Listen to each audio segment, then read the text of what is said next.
Alright, I just about got this carb off, so I'm going to take it the rest of the way off, and then show cleaning it. So as you can see, I'm glad that I took it apart, because that is the dirtiest carb I have ever seen.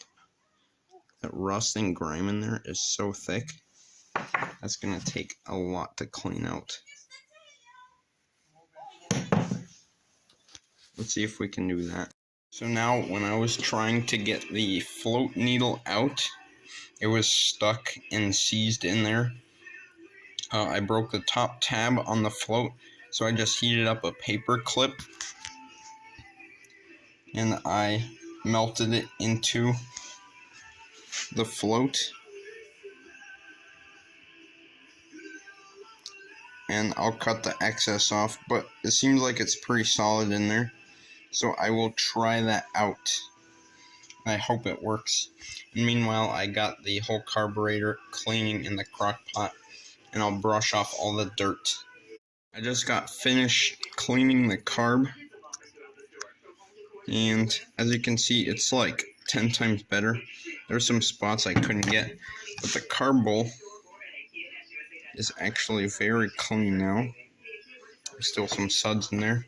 And I'm gonna blow out all the ports with brake cleaner and put it all back together and see if it can run on a gas tank. Alright, so now I got it all cleaned up and I'm ready to assemble the carburetor. So I have the carburetor itself. I also blew out all the jets and made sure they're clean. They got the bowl, your your float hinge pin, your float needle,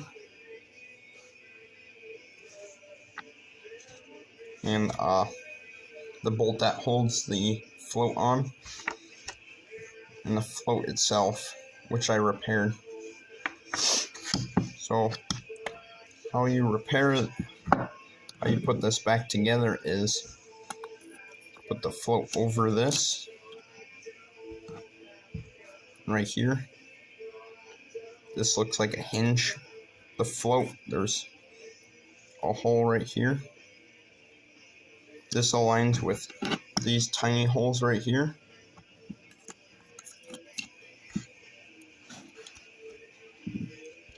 Then you just slide the hinge pin through the holes on the carburetor, through the hole on the float, through the other side, while also having this float needle.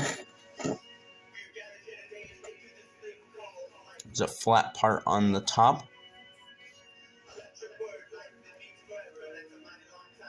It hangs under the float just like that. It's not focusing that good, but like that. And this needle will drop right down into this hole right here.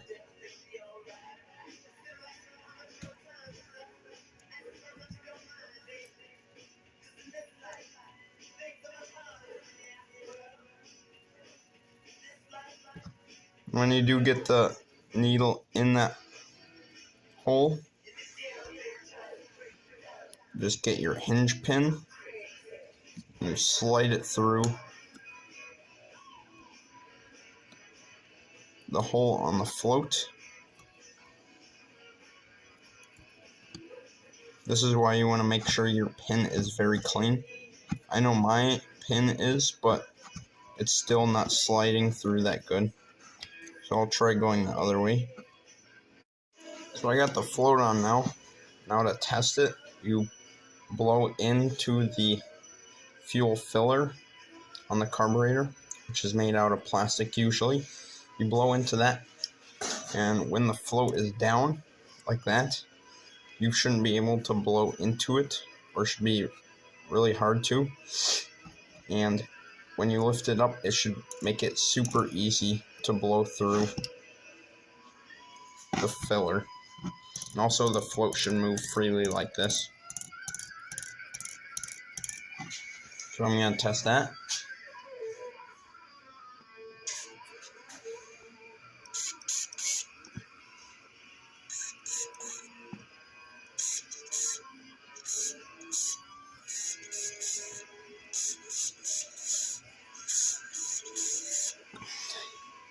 And it seems like it's working fine. That is probably the most important thing on a small engine carburetor, is making sure the float needle is letting fuel through into the carburetor. Probably the most important thing.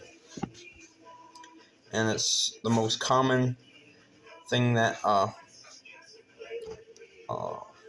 breaks.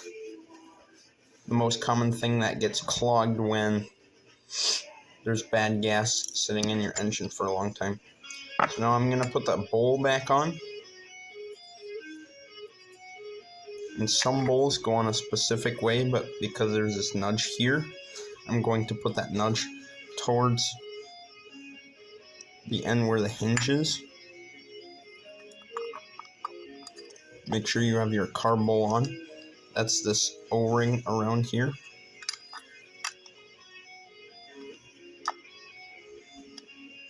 Then you just screw your bolt back into here.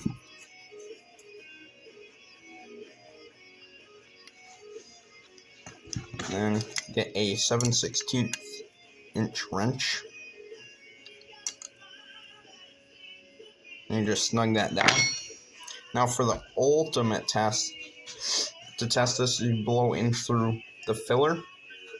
And when the carburetor is upside down with the bolt up, you should not be able to blow through it. Don't blow too hard though. But when you flip it upside down, or the right way up, and the bowl is down, you should easily be able to blow through it. Just do that a couple times.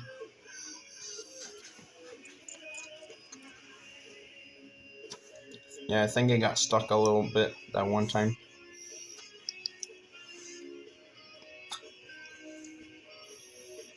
So it seems like it's working fine. So let's mount this back up. Alright, I finally got the carb fully hooked up and on there. And now I'm going to put fuel in the tank, hook up the fuel line, and go from there. Try and start this tonight. So now I got the fuel tank on and all the lines hooked up. And I did put a new fuel filter on there because the old one was so clogged. There was no blowing out the clog in it. So I just got to put a $6 fuel filter on there. Hooked up all the clamps. So I just filled up the tank, and I will try to start it up. And if it doesn't start up, I will spray some go-go juice in the intake and keep doing that until hopefully I can get the carb gas in the carb. And also, sadly, it might be a safety thing or something. The only safety I know on this is the seat has to have someone in it or weight on it like that. But a battery, when hooked up to those terminals right there, doesn't seem like it wants to kick over the starter at all. Get my jumper pack, which I just charged. I did put new oil in it too.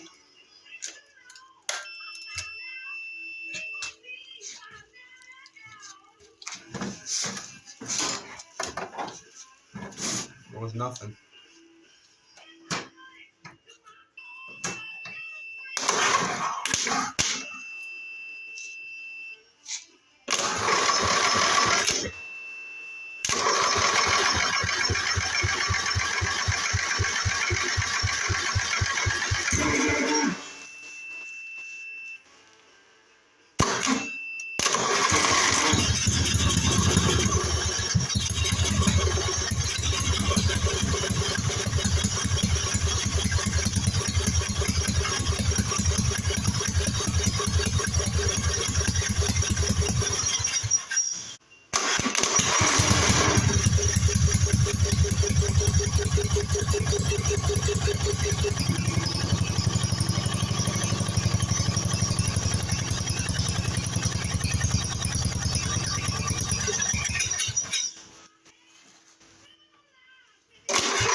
So that's going to be it for tonight.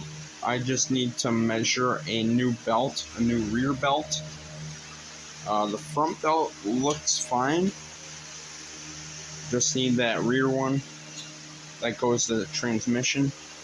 And then I need to blow out these cooling fins, get the engine shroud on there, maybe adjust the carb. And I'm also going to buy tomorrow new, at least one new inner tube for that tire. This one, after about 30 minutes, seems like it's still rock hard, so that's fine with me. That one, someone tubed that one, but they didn't tube this one, so that seems pretty good. Thanks for watching, guys, and see you next time.